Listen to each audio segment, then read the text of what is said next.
Hello, and welcome to episode 124 of the Book Binge, a very special episode because today we're doing my top 10 best books of 2023, as well as the 3 honorable mentions and 3 dishonorable mentions that I've included. Now, if you recognize the song at the intro of that video, I used to use that at the intro of all of my videos. I believe even as late as just like 7 or 8 months ago, I was still using that, but I decided to do that because there's going to be tracks through most of this video because it's kind of a special one. Decided to treat it a little bit better, do something a little bit more fun with it. I'm not sure how it's going to turn out, but that is what's going on.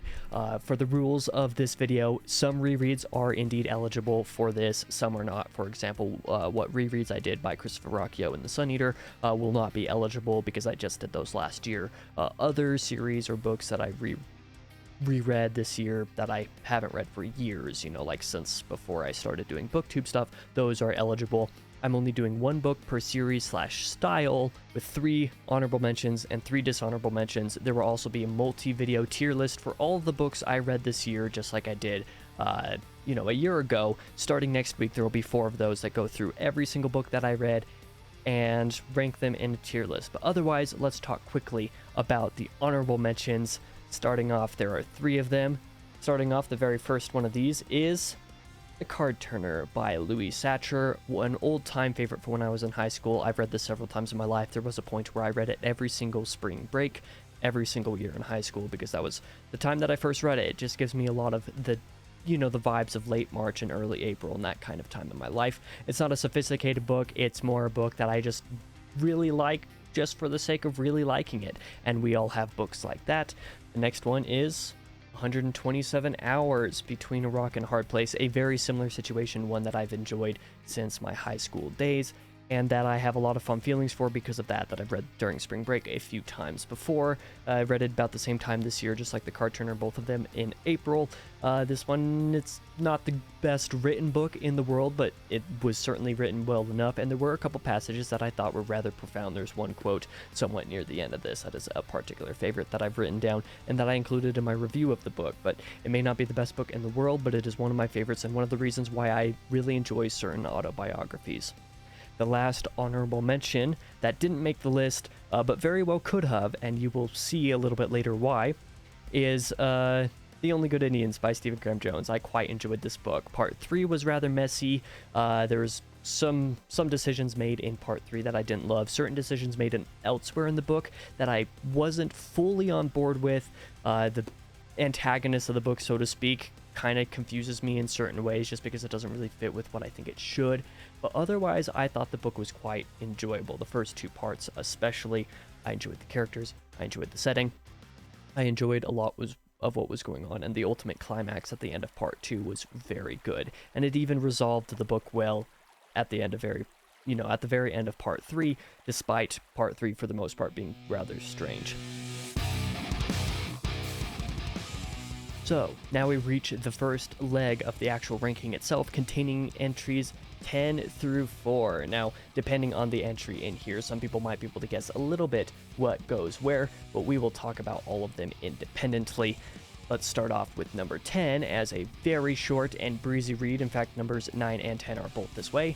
At Night, All Blood is Black by David Diop, a very unique book with a very interesting literary style. In fact, I would consider this a literary fiction book over anything else. It doesn't really fit into a genre fiction setting, and the last couple chapters really force you to think, basically forces you to analyze certain aspects of it to really understand it. You don't have to, you can enjoy the book as is prior to those last few chapters, but the end really made me think, and I really appreciated it for doing that. Number 9, another short, breezy read that I also did in October, because both of these I did in October, Night of the Mannequins by Stephen Graham Jones. This is one that has grown on me a lot since I finished it. I was rather underwhelmed the first few days after I finished it. I was like, okay, that wasn't exactly what I was expecting or what I really wanted, especially through the developments of the story, but over time I've come to appreciate the decisions that were made in this book, and especially if you've watched Murphy Napier, she's one of the biggest booktube figures on this platform.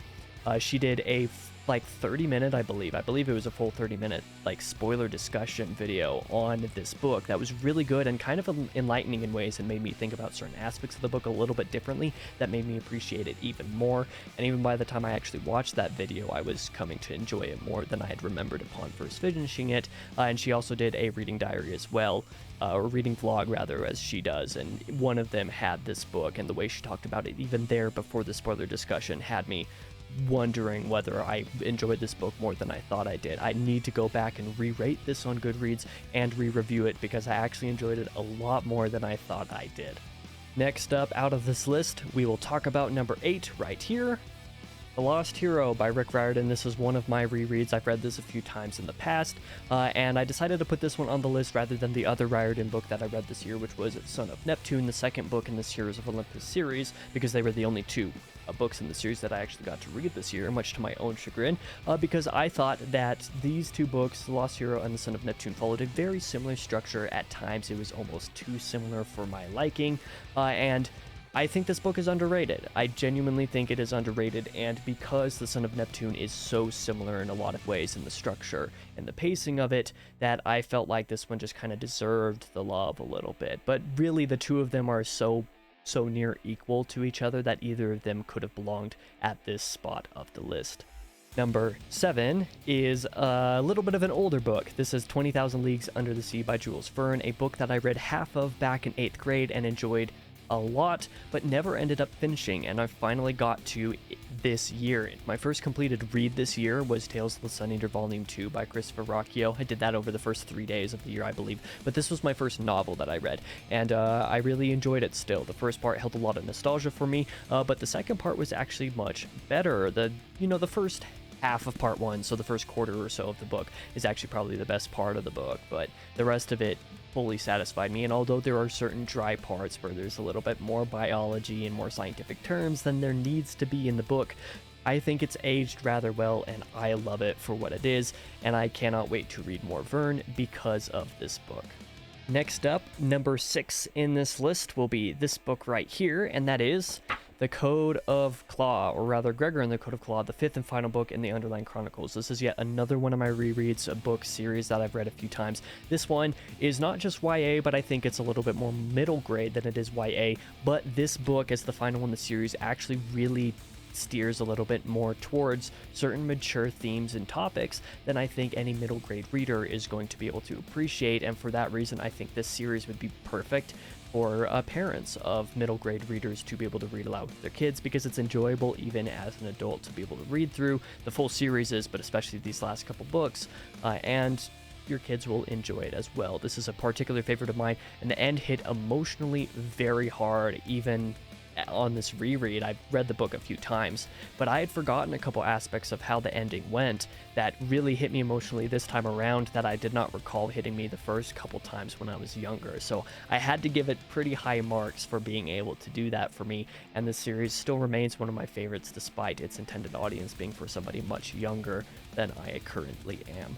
Finally, we're in the top half of the ranking. Number 5, is it going to be the shorter book in here or the longer book? Because yes, this is only 2 books.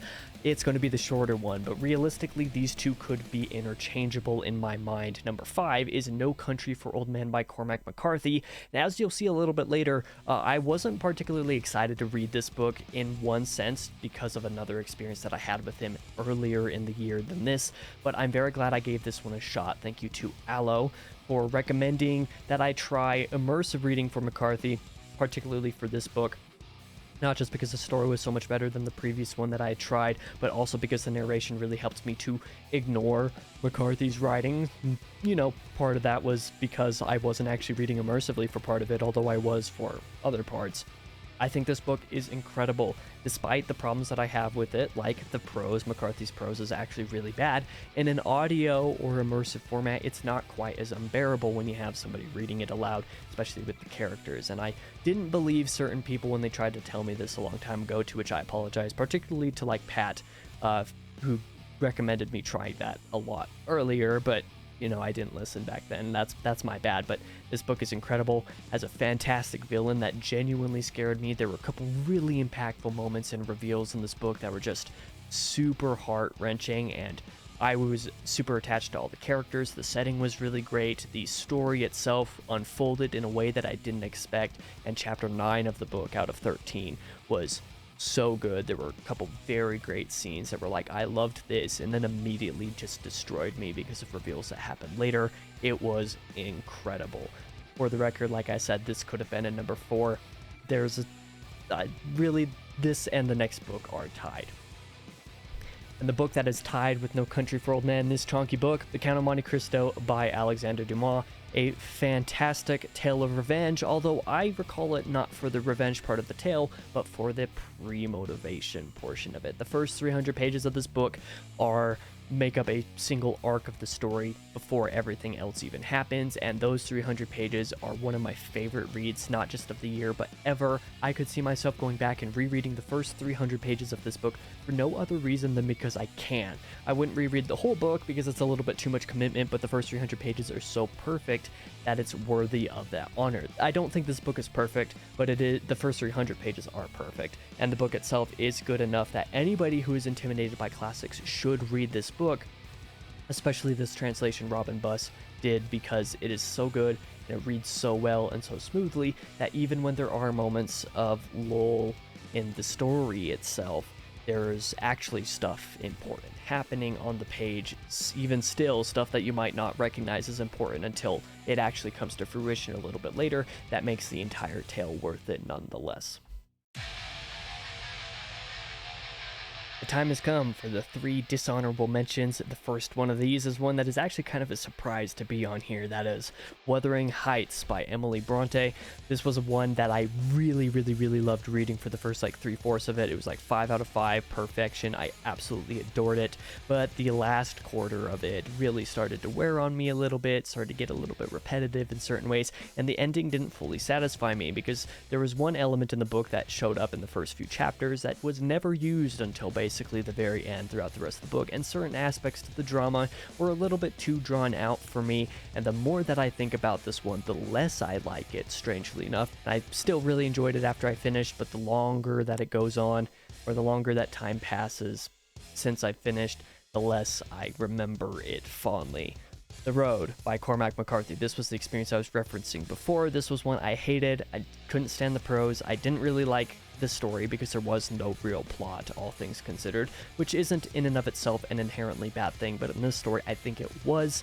I could not get myself connected to the characters. There was just nothing important about them that I liked. The dialogue was absolutely horrendous, and the book itself was just not completed in a way that I really enjoyed. Even the ending, where a lot of people who read the book who are rather indifferent about it get to the ending, it's just okay, the emotional fulfillment of this ending is okay, maybe I actually like this book a little bit, and so they give it marks for that, and I didn't really feel it. There were a couple memorable scenes that I thought were actually fairly decent, but nowhere near enough to recover the book from its sad and sorry state that it was in prior to that. But the final honorable mention goes to being my very first 1 star that I've ever given to any book on Goodreads, Plush Boy by Stephen Graham Jones, a terrible book with nothing happening and nothing that made me care about the characters or the story or the setting, that just kind of made me feel gross, and even the stuff that was supposed to be, throw up type of gross, stuff that's supposed to make you dry heave essentially while reading it, didn't really affect me because of how disconnected I was to everything.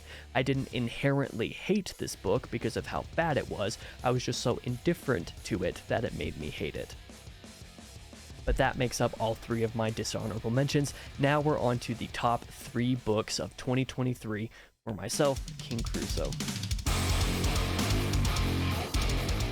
As we're wrapping up the year, I recall one of the longer journeys that I've been taking so far this year, and that is The Wheel of Time. I've read the first 4 books in the series so far: Eye of the World, The Great Hunt, The Dragon Reborn, and The Shadow Rising. Now this may come as a surprise to certain people, but you'll notice there are a couple books up there that aren't on the shelf. And the 2 that are on the shelf are the ones that people might expect for me to include here, but they're not. The Eye of the World I'm going to include as an honorable mention to the number 3 slot, because if I'm only picking one per series, this is the honorable mention of the series. I enjoyed The Eye of the World a lot. I thought it's underrated, and the comparisons to Tolkien are overstated. I loved this thing. I loved basically every minute of it, and even the rushed climax I thought wasn't quite as bad as people made it out to be.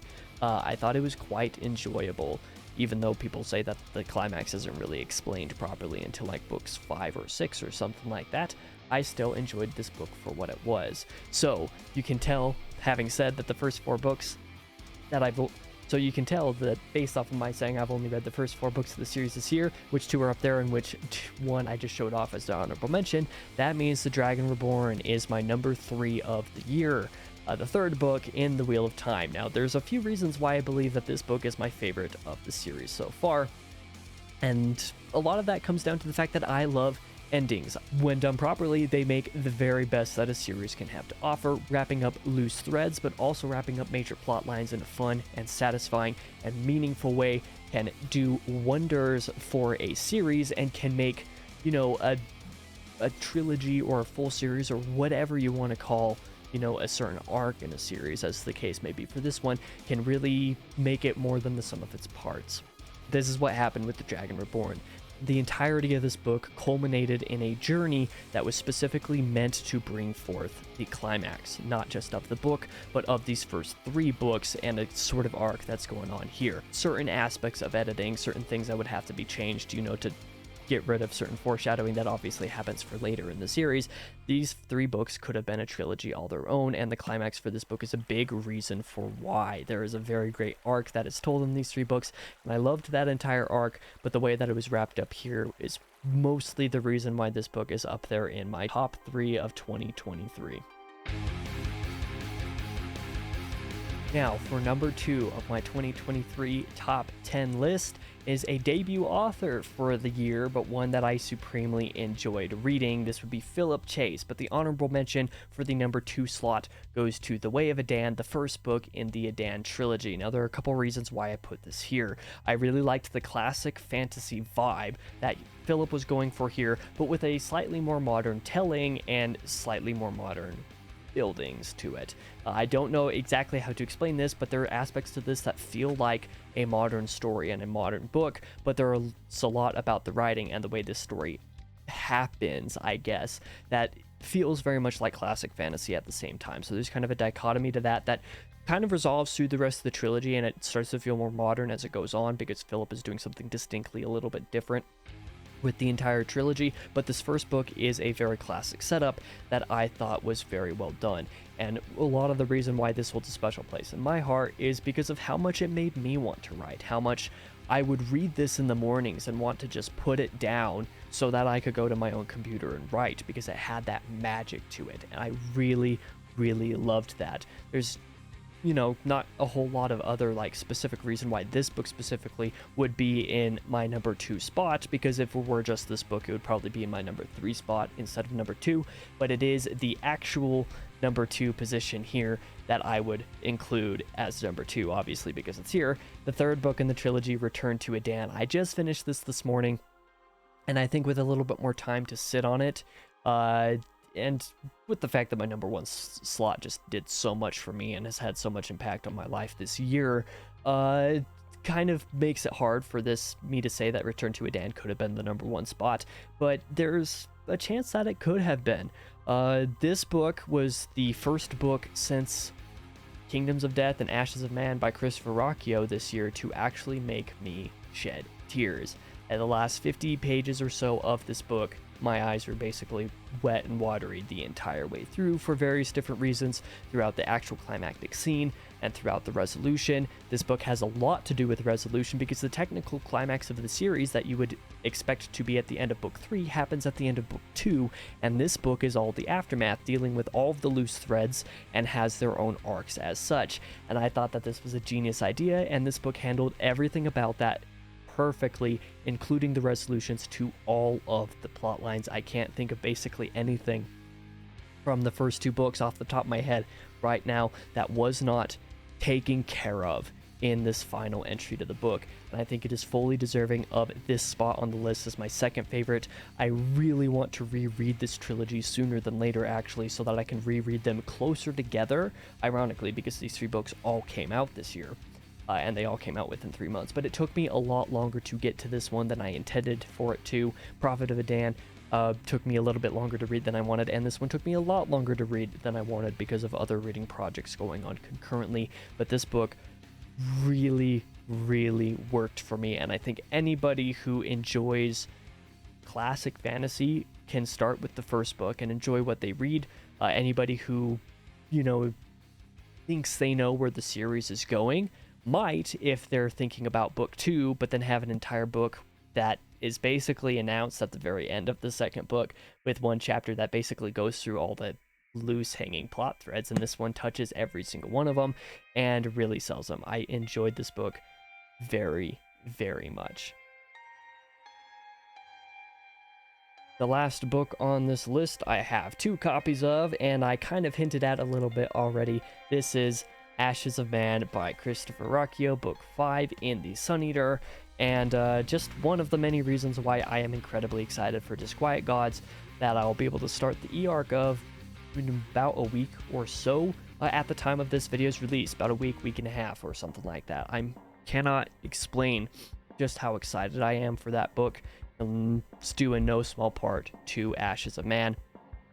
The honorable mention for this #1 spot would technically be like the Dregs of Empire and Other Stories, the Anderida Special Edition collection of the Dregs of Empire and Tales of the Sun Eater Volume 3, because those two are both incredible, but I don't actually have a copy of the lesser, or of the Dregs of Empire and Other Stories, and I don't have my copy of the Dregs of Empire either, because Amazon is very slow with their print-on-demand hardcovers. It's not been going super well on that front, but I loved Ashes of Man. I read this back in February after reading or finishing Kingdoms of Death in February, because I read part of that in January but didn't finish it till February. But these 2 books were both very emotionally impactful, and if they had been one story just packed into one, they would have been very long and dense and very, very emotionally destructive, because that's what these books were. This book, and particularly, if you know, but a lot of my initial reaction of this book when I finished it was like, I think this is my favorite book of all time,